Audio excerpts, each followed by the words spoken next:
Hello, and welcome to the final map of this run, chapter 26. There's a lot to go over because I have to do a lot of prep to get this run going. As you might imagine, my stats, just like my general training, is very minimal, this being an LTC and all, so I had to meet some pretty strict benchmarks for those powerful enemies at the very end. And very first thing I will go over are class changes, because I did a whole bunch of class changes. And the very first one, Alir, I actually reclassed back to Divine Dragon, and that's because, I mean, this is like normally a pretty bad class. Like, you only have A rank swords, fists for whatever reason, and like your stats are kind of mediocre. Like, where's your magic if you're going to use fists, right? But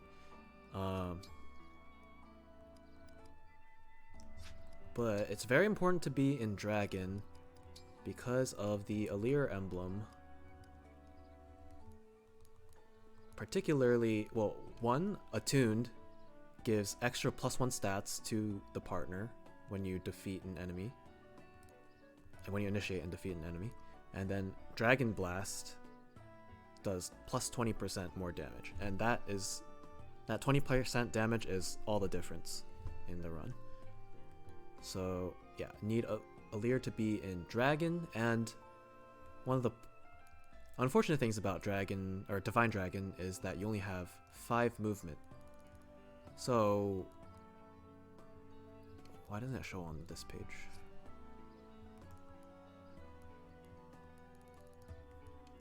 Where can I see? Alright, that's kind of awkward. Well, anyway, you take my word, I used both boots on Alir. So now Alir has 7 movement. Oh wait, it's on the next to EXP. Was that there and I just was blind? Alright, anyway. 7 movement, I will need that. And I felt like I should call it out right now. I also used an angelic robe plus HP tonic here. I gave everyone like a dex, well, not literally everyone, but most people a dex tonic and luck tonic. I should have given one to Alir for the luck tonic, but basically, since this is a final map, I know my gold budget is literally whatever gold I have left, so I can afford to, you know, just go ham on these dex and luck tonics for as much hit and crit rate as I can get. And I will definitely need that because there are some sketchy crit rates and partially some sketchy hit rates in this run. I also forged a silver blade here for Alir. He will be using that with his Dragon Blast, and he will actually also just be attacking with it. So this weapon, pretty nice, just like a bunch of might. And that's kind of also why I used the angelic robe, because, you know, when you use the silver blade to regular attack, you're going to get hit. So I need to be able to survive. Alright, Seadall. I don't think anything special is going on with him. He's same old dancer. Lindon. So I did some skill inheritance here. I gave him momentum and hit +15. So there's a sketchy hit rate. Shore it up a little bit with hit +15, and momentum's actually like the best bang for your buck for like 1000 SP. So I will be using his full movement, so that'll be +5, and I will need that +5. Panette is reclassed into a Swordmaster, and you'll also notice that I reclassed Kagetsu into Berserker, and they literally did like a switcheroo here. Well, not exactly. Kagetsu was in Griffin before, but for the same purpose of using S rank swords so that I can use Georgios, and then Kagetsu will be doing Silver Greataxe. And the reason I had that switcheroo is literally because Kagetsu has Canter. Panette does not have Canter for me right now, and not nearly enough SP, and that Canter is well, actually, now that I think about it, in the final run that I got, Maybe it wasn't even necessary, but that's what I did, and it works. So, whatever. Yeah, whatever, I guess. Alright, Rosado is in Sage, so that I can be a mystical unit with Byleth, and also with Canter. Now to think about it, maybe this also was unnecessary. I probably didn't need to strictly be a mystic unit with Canter. I was considering bringing Citrine with Byleth, but actually that would have worked. So yeah, I continue to apparently do unnecessary reclassing, but anyway, the important thing is that whoever is using Byleth has mystical, so that when I do the dance, I give magic +4. So that will be important. So essentially, I can go over what what I need it for is. I'm going to be using Veyle to kill the majority of Sombron's lives in phase 2. I'll be doing it by using the Lyn Engrave with Divine Fist art. Because she's got like the most magic on my team, and she's fast enough to quad. So Ivy would not work because she's actually like too slow. So she's like, if I exclude Lyn, she's at 23, which compared to Veyle, she's got base 25. And actually, I don't know, maybe Ivy would have worked, but also Ivy has less magic. So in Sage, she'd go up to 32 here. 28 magic. Yeah, actually, no, the magic's also like super important. And this, like, I can't reclass Ivy into anything else that would give more magic. I think this class has the most magic for her. So I would basically be relying on Grasping Void procs, I'm pretty sure, which is not preferable to just killing outright. So yeah, Veyle needs that magic, additional magic from the Byleth dance, so that's why Rosado's in Sage. Kagetsu, kind of talked about before. He will be using Silver Greataxe. I actually don't need this Killer Axe at all, so it's just kind of sitting here. Chloe. Chloe's the interesting one. So in the previous chapter, I got her a level with Parthia, and then with the arena, I got her just barely to level 10, and I reclassed her into Griffin Knight. And the reason I needed to promote her was so I can have, well, she has S rank here, but I need A rank lances so that I can use Brave Lance. None of the basic classes have like A ranks, so you have to promote in order to use Brave Lance. And I'm sure many of you might have already known about the funny Brave Lance strats with Eirika, but Lunar Brace and not Gentility, but if you engage, you'll have Blue Skies, I think, which will make you do 3 damage as well as take 3 less damage. And then you also have the Lunar, like Eclipse Brace, I guess it's called, but the Lunar Brace side effect, which is doing 20% of the foe's defense,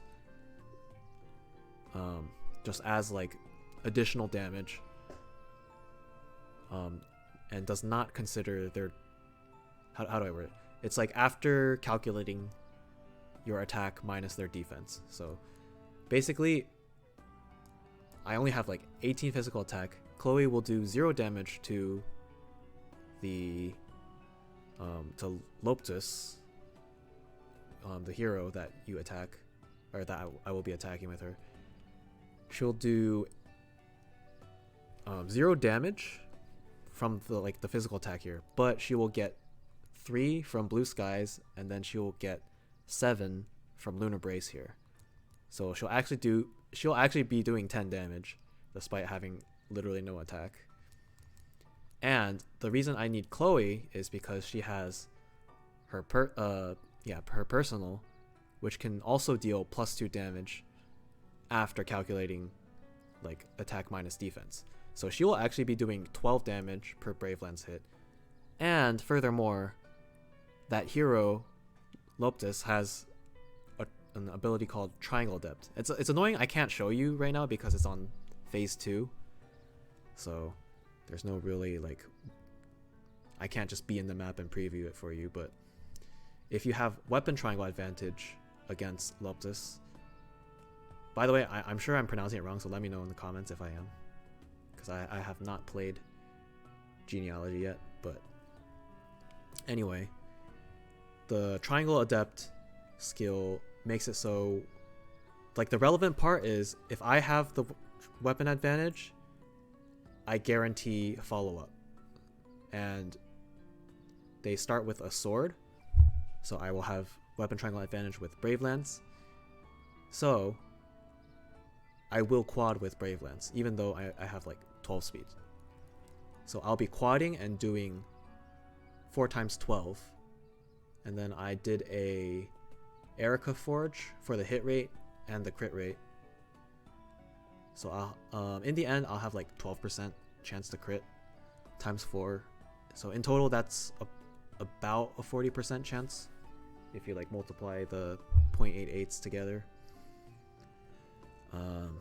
But yeah, that will be a funny little strat that I will be doing with Chloe. Hopefully you'll get to see exactly, well, I mean, I don't need to hope, but you'll see what that will look like. Hortensia, she's got Micaiah, enough said. Also, it was pointed out to me before, like earlier, that Divine Pulse actually works on staves, so I should have had this in chapter 25, not 25, 22. I didn't realize it worked with staves, but that's excellent to know. Especially with Hortensia's like insane luck stat. So it's like, yeah, it's like a huge boost to the staff hit rate. Merrin. Okay, Merrin I reclassed to a High Priest. Doesn't really matter if it's High Priest or Martial Monk, but she needs at least B rank staves. I did High Priest because everyone's kind of dunking on High Priest. I guess people dunk on Martial Master even more, so maybe I should have done that, but for the memes. And then Mauvier. Did I wait, hold on, let me check for any inheritance that I did. Okay, I also forgot to mention Canter and Magic +2 on Veyle. That'll be necessary for her Sombron slaying. And Mauvier inherited Lance Power 2. I think I could, no, I needed Lance Power 2.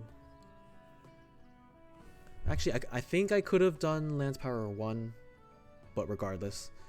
I also got hit +10 because there's like going to be a sketchy hit rate, as you might guess by me equipping that. And he's just holding Sigurd with a Rider's Bane +5, so I maxed it all the way to +5. It was +4 from before. I do need that extra might. Were there other forges?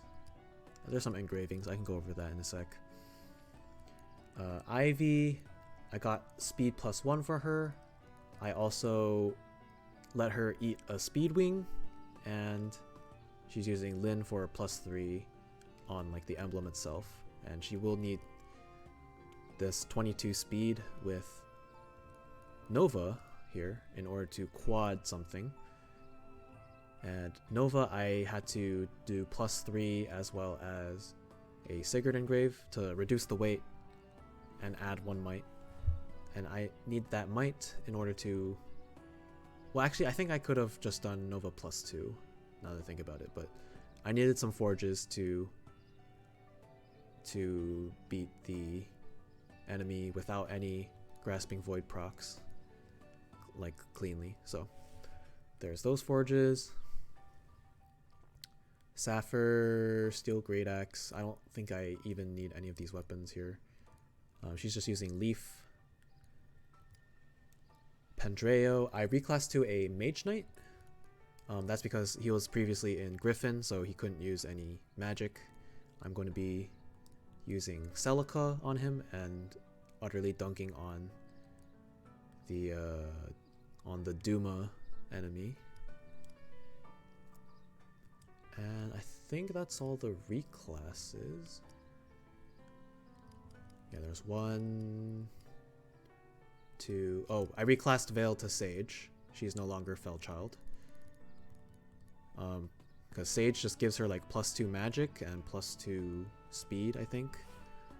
So, and there's like just no upside to staying in the Felchild. I mean, unless I wanted to use Bond Blast, then I would have gotten plus 20% damage, but not worth it over having that 2 magic, which comes out to be exactly what I need. So yeah, Veyle was a necessary reclass there. And that should be it for reclasses. Alright, so for engravings... Oh, also there's a forge here for Elfire +2. And this was engraved with Alir for additional hit rate and crit rate. I needed to forge +2 to make up for the fact that Alir Engrave reduces 1 might. And the idea here is this tome has like 25 crit, I think. Hold on. Goes down to 11. Wait, I thought Elfire had... Oh, I'm thinking of El Surge, maybe. I think El Surge has some innate crit rate. Oh, maybe I should have used El Surge. Oh, wait. Well, I kind of have to go see for myself here. But essentially, I'm using like a lower ranked tome to take advantage of his personal, which gives you +20 crit rate when you're... I think I can just buy it from the shop. Here. Or like check it in the shop. But yeah, he gets like +20 crit rate when the weapon you're using has a lower rank than the enemy. And the enemy is using a silver greatsword. So I need to use a B rank or a lower tome. So that's why I used Elfire. El Surge, yeah. Okay, this is the one that has... I'm so stupid. Okay, so for reliability, this would be better. This also has more might. 100% hit rate. Oh, okay, yeah. I actually goofed real hard. Yeah, okay, so don't use Elfire. Use El Surge. And you don't even have to forge it. You just... And you get 10 more crit rate. Okay. Good to know for the future. If I do another run. Okay, oh, wait, hold on. Wait. False. There is a reason to use Elfire. Because of Raging Fire from Lilina. So actually, no, I do need that damage. But you could use El Surge with more Forge, I guess, to make up for that. Yeah, I think forged El Surge, if you save some forging materials from other places, probably better. Lilina's providing like 5 damage in total, or 4 damage rather. So yeah, you can make it up, but yeah, I think I don't know. The crit rate from the El Surge sounds pretty good to me. But let's keep going with the engravings.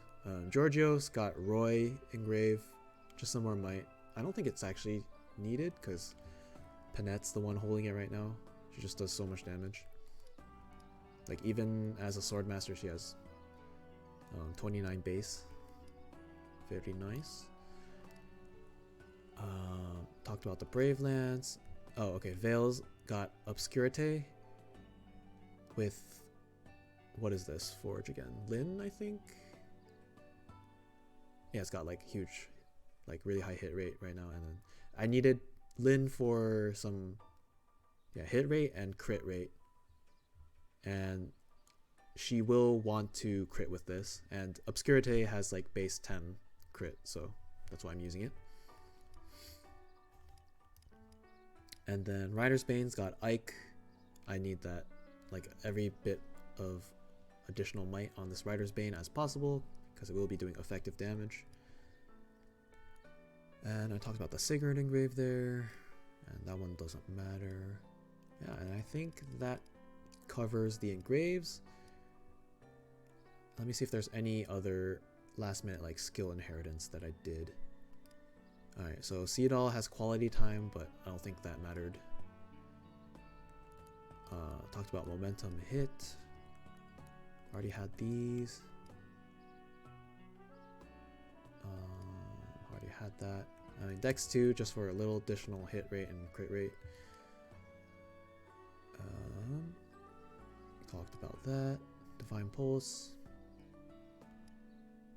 Lance Power hit rate. Speed +1. Sapphire doesn't really. She still has 2k SP that she can't really use.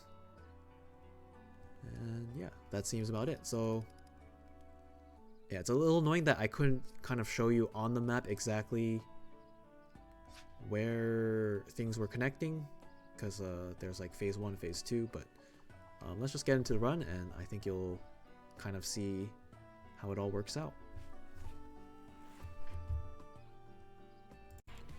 Alright, so let's get into phase 1 of the final map. Now, this one's not too, like, the Sombron's pretty easy on this map, so that's why I didn't really talk about it. But essentially, I will just be entrapping him and, I mean, beating up on him. Now, there is still some considerations you have to do on this map, which is how you are positioned when you kill his last life on this phase 1. Where you are located will determine where you will start on the next phase. And essentially how it works is your units are looked at from starting like from bottom left of the map to, it looks like per row, and then it goes up. It looks up at each row. So essentially, like Ivy down there on the bottom left, she will be the first one.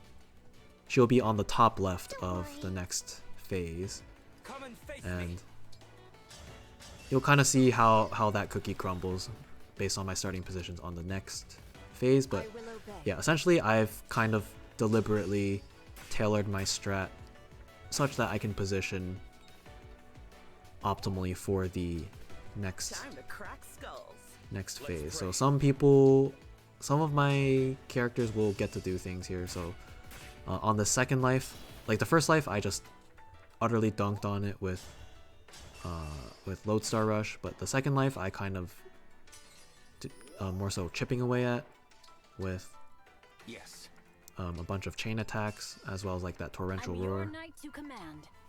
Alright, so I did manage to take out the second life already, so I'm going to just set up my positioning, and I'm going to finish off his last life with a Leer using Bond Blast, which is incredibly powerful against Sombron. Here goes. So I'm gonna, yeah, bond with Seadall there. And just do an absolutely massive amount of damage to him. And let's move on to phase 2.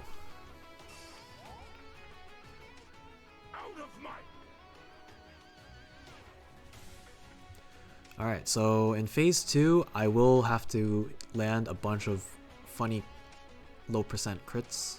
Relatively low percent crits, rather. And yeah, you'll be seeing me fish for them. So first thing I'm gonna do is scout for, well, I'm gonna warp Sapphire up there.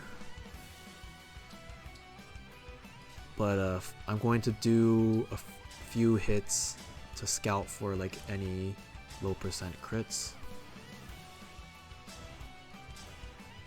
Struggling there. Alright, so yeah, Chloe will quad and do a bunch of damage, but I didn't see any crits, which is kind of annoying. Here I'm deciding I'm just going to scout a little further before I reset. Veyle with like a 50% crit, no dice. And then here like Lindon, you're going to get a crit. Nope. So honestly, pretty trash luck to have like 0 crits on any of those. So thankfully I can burn quite a few RNs. So I'm gonna rewarp my Duma killing crew. So Duma's represented by an general here. So very low resistance, and I've got some.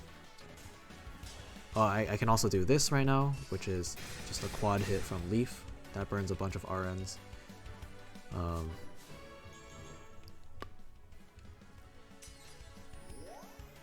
So yeah, I'm gonna go check up on some of my potential crits.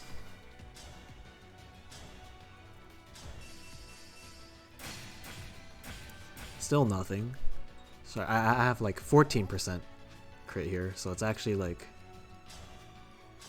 pretty sad that I'm not getting any crits from that. Lindon's still not getting a crit. And then Veyle. Okay, she finally gets a crit. So, since I see that, I'm going to try to burn some RNs to get to that. So what I'm going to do is have Ivy quad with Nova here. And then she somehow gets like a crit on the first hit. And then I'm like, wait, what? Like, her crit percent's even lower than Chloe's. So it's like, shouldn't Chloe have gotten a crit? But here I'm just like, try it with Lindon's. Like, is Lindon gonna get a crit here? It's like, nope. So I think what happened is one of the RNs got burned checking for a Grasping Void proc. And then her crit one, like the crit roll happened after the Grasping Void check. So it's like, I don't have any way to access it for any of my other units, so it's like, okay, I guess I have no choice but to leave it. Gonna keep fishing for maybe a Lindon crit here. Still no.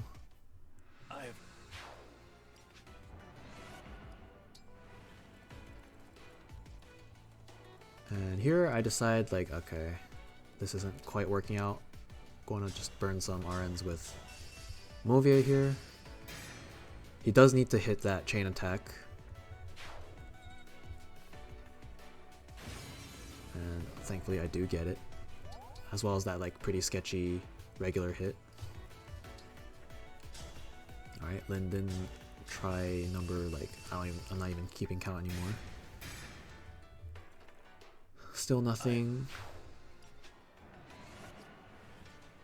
And then I realized like I should be patient, check for some other RNs. Like, okay, Veyle's got something cooking here.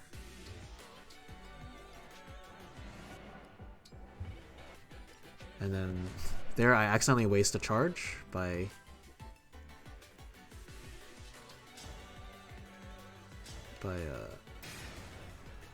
not rewinding to where I needed to. And then here I don't know why I did that. I was like fairly sure it was not going to be a crit, but yeah, I'm just going to burn 2 RNs with Pandreo here. The Bolganon gets effective damage against Duma here, so it just absolutely slaughters. And with those 2 RNs burned, I should. So now it's the crit that Veyle got earlier, and I'm gonna take test my luck here in case Lindon gets it. And he does. So that's excellent. Now here I could try with Chloe.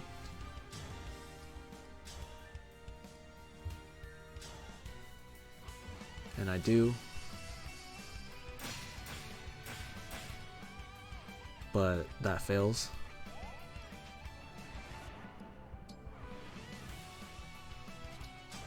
So like the only other thing I can do now is check with Veyle, and luckily Veyle gets it. She had with her 50%. And I know that none of the upcoming ones are going to be it, so I burn 3 here with Bond Blast, which does a massive amount of damage to this Berserker, representing Medius. And all I can do now is pray that, like, this is my last free action, pretty much. So yeah, I'm just gonna pray that this works.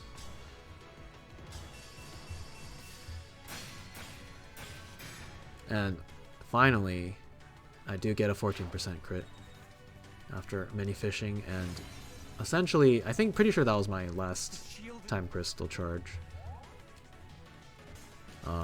Thankfully, from here on out, it's smooth sailing. So Kagetsu with Corrin, I'm going to... Well, first I'm going to dance Veyle. And then, yeah, I'm going to need to apply the Draconic Hex debuff. So I'm going to use a Silver Greataxe here.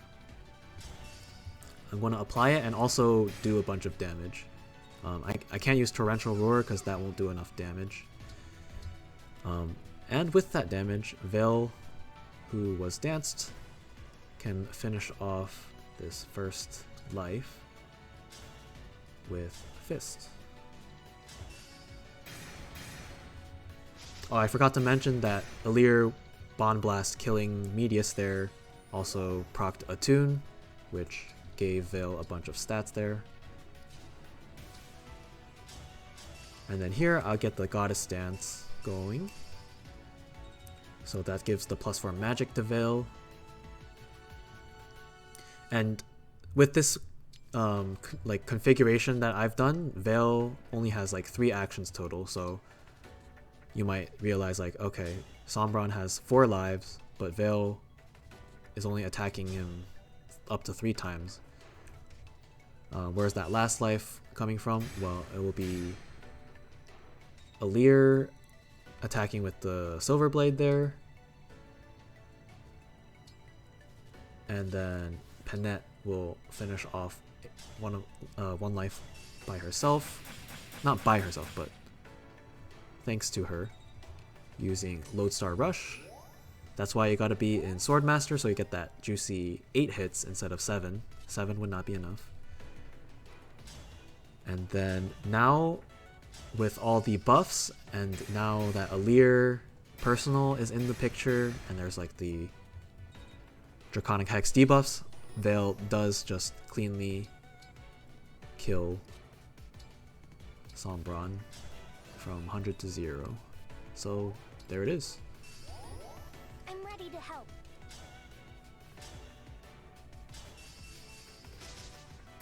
Now, Sombron did have to miss at least 1 attack, or else she would not survive. But yeah, I'll take my chances on the 42%, and that's what I got. So I'll let the turn count cards play out, but as far as my commentary goes, that will be it. Thank you for following along with my LTC. I will probably take a break for a bit, but I might try to do another run. Maybe not the same stipulations. We'll see what I end up feeling like doing, but yeah, you might, like, I might try to improve this run, but yeah, I might try to do something different, but you'll get to see in due time. And yeah, thank you again for watching, and I'll see you next time.